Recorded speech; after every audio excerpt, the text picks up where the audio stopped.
Assalamualaikum warahmatullahi wabarakatuh. Baiklah, saya Aisyah Zakia, NIM 2018 143 161.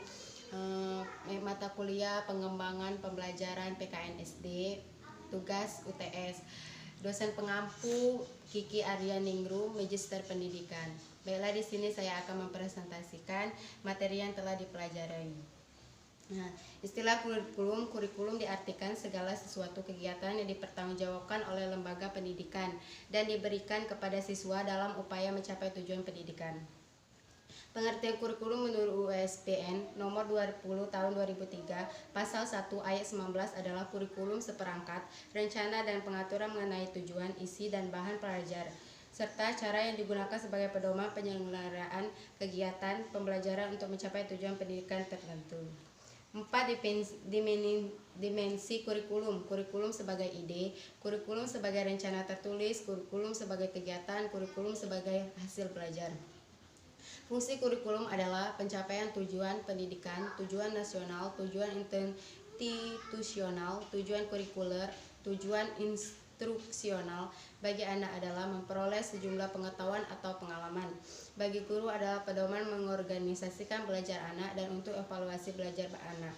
Bagi orang tua, murid adalah agar orang tua turut membantu usaha sekolah dalam memajukan putra-putrinya. Landasan pengembangan kurikulum, landasan filosofis, landasan psikologis, landasan sosiologis, landasan historis, landasan yuridis. Prinsip-prinsip pengembangan kurikulum ada prinsip relevansi, prinsip efektivitas, prinsip efisiensi, prinsip kontinuitas, prinsip belajar sambil melakukan, prinsip menemukan, prinsip pemecahan masalah, prinsip latar belakang, prinsip perbedaan individu. Prinsip penyajian dari mudah ke sukar, dari sederhana ke rumit, dari konkret ke abstrak, dari lingkungan terdekat sampai yang luas. Metode ekspositori adalah metode pembelajaran yang digunakan dengan memberikan keterangan terlebih dahulu, definisi, prinsip, dan konsep materi pelajaran, serta memberikan contoh-contoh latihan pemecahan masalah dalam bentuk ceramah, demokrasi, tanya jawab, dan penugasan. Metode ceramah adalah cara penyampaian bahan pelajar dengan komunikasi lisan. Metode ceramah lebih efektif dan efisien untuk menyampaikan informasi dan pengertian. Metode tanya jawab digunakan bersama dengan metode ceramah untuk merangsang kegiatan berpikir siswa dan untuk mengetahui keefektifan pengajarannya. Penerapan metode tanya jawab, guru dapat mengatur bagian-bagian penting yang perlu dapat perhatian khusus.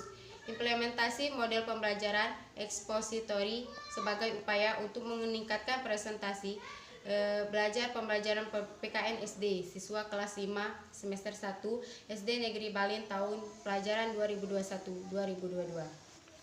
Media pembelajaran kelas 4 tema 3 peduli terhadap makhluk hidup, subtema 1 hewan dan tumbuhan di lingkungan rumahku. Media pembelajaran buku pedoman guru tema peduli terhadap makhluk hidup kelas 4 buku tematik terpadu kurikulum 2013 revisi 2017 Jakarta Kementerian Pendidikan dan Kebudayaan 2013 revisi 2017. Buku siswa tema peduli terhadap makhluk hidup kelas 4 buku tematik terpadu kurikulum 2013 revisi 2017 Jakarta Kementerian Pendidikan dan Kebudayaan 2013 revisi 2017. Medianya daun-daun, ranting, lem, kertas, sketsa, gambar, kupu-kupu, gunting, atau lainnya. Pada tema tersebut belajar mengenai peduli terhadap makhluk hidup. Media yang cocok adalah berupa visual yang menampilkan gambar karena dapat memperjelas penyampaian materi guru dan tentunya menarik dan anak bisa langsung tahu contoh gambarnya. KI kompetensi 1 dan kompetensi dasar PPKN kelas 1. Kompetensi inti 1. Sikap spiritual, menerima dan menjalankan fatwa agama yang dianutnya. Kompetensi dasar mensyukuri ditetapkannya bintang, ranting, pohon, beringin, banteng, dan padi kapas sebagai gambar pada lambang negara Garuda Pancasila. Menunjukkan sikap patuh hukum agama yang dianut dalam kehidupan sehari-hari di rumah. Menerima keberagaman karakteristik individu sebagai anugerah Tuhan Yang Maha Esa di rumah. Kompetensi inti 2 dan kompetensi dasar PPKN kelas 1. Kompetensi inti 2, sikap sosial, menunjukkan sikap jujur, disiplin, tanggung jawab, santun, peduli, dan percaya diri dalam berinteraksi dengan keluarga, teman, dan guru. Kompetensi dasar bersikap santun, rukun, mandiri, dan percaya diri sesuai dengan sila-sila Pancasila dalam lambang negara, Garuda Pancasila, dan kehidupan sehari-hari. Melaksanakan hukum yang berlaku dalam kehidupan sehari-hari di rumah, menampilkan kebersamaan dan keberagaman karakteristik individu di rumah. Kompetensi inti 3 dan kompetensi dasar PKN kelas 1. Kompetensi inti 3, pengetahuan.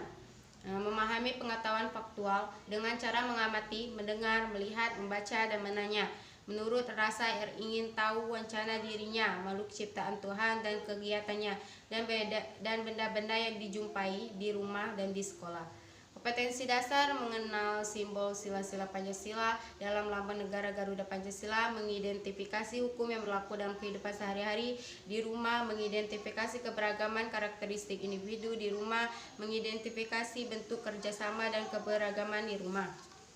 Kompetensi inti 4 dan kompetensi dasar PKN kelas 1. Kompetensi inti 4, keterampilan, menyajikan pengetahuan faktual dalam bahasa yang terang dan logis, dalam karya yang estetis, dalam gerakan yang mencerminkan anak sehat, dan dalam tindakan yang mencerminkan sikap anak beriman dan berakhlak mulia. Kompetensi dasar menceritakan simbol-simbol sila Pancasila pada lambang Garuda sila Pancasila, menceritakan acara sesuai dengan hukum yang berlaku dalam kehidupan sehari-hari di rumah. Baiklah, itulah yang dapat saya sampaikan. Kepada Allah mohon ampun. Wabillahi taufiq wal hidayah. Wassalamualaikum warahmatullahi wabarakatuh.